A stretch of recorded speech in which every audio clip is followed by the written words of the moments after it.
Literal na malalagas ang buhok ni LeBron sa ginagawa ni Luka Doncic sa LA Lakers. Patuloy na nagkakalat 16 out of 45 total field goals sa 3 games. Ang pangit, samantalang putol lang isang paa ni LeVar Ball dahil sa isang serious medical issue. Kawawa naman.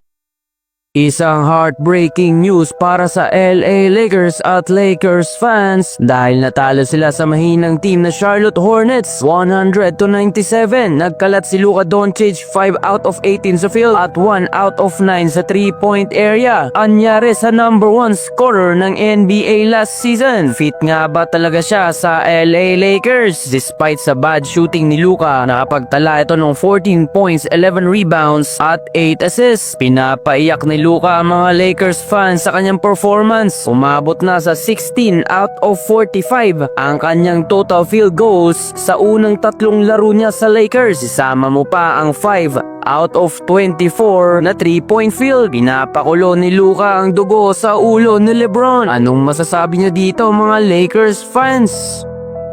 Isama natin sa report itong nangyari sa sikat na personality at ama ni LaMelo at Lonzo Ball na si LeVar Ball na pinutulan ng isang paa dahil sa isang serious medical issues. Sumikat itong si Ball dahil sa kanyang statement dati na hindi daw siya kinaya ni Michael Jordan sa isang 1v1 at it turns out na hindi pala totoo at ultimo si Jordan ay hindi siya kilala. Isang marketing strategy lang pala para mapasikat ang kanilang big baller brand. Habang maraming nangangamba sa performance ni Paul George, tila wala siyang malaking naitulong sa 76ers. It's time na ba para mag-sign na sa Shanghai Sharks sa China? Sa kanyang mga huling laro ay tila pang average na nga ang kanyang performance. Isama mo pa ang kanyang 2 points sa kanyang huling laro. Anyari kay PG, isang average player na lang.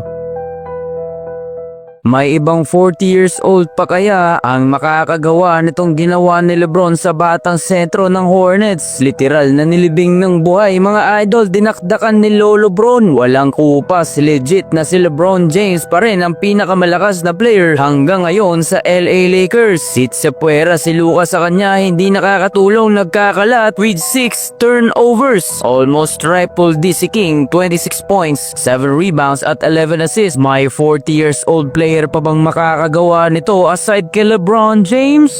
Shots when he's contested, he hasn't been very good. One where he takes it right out. Look at this.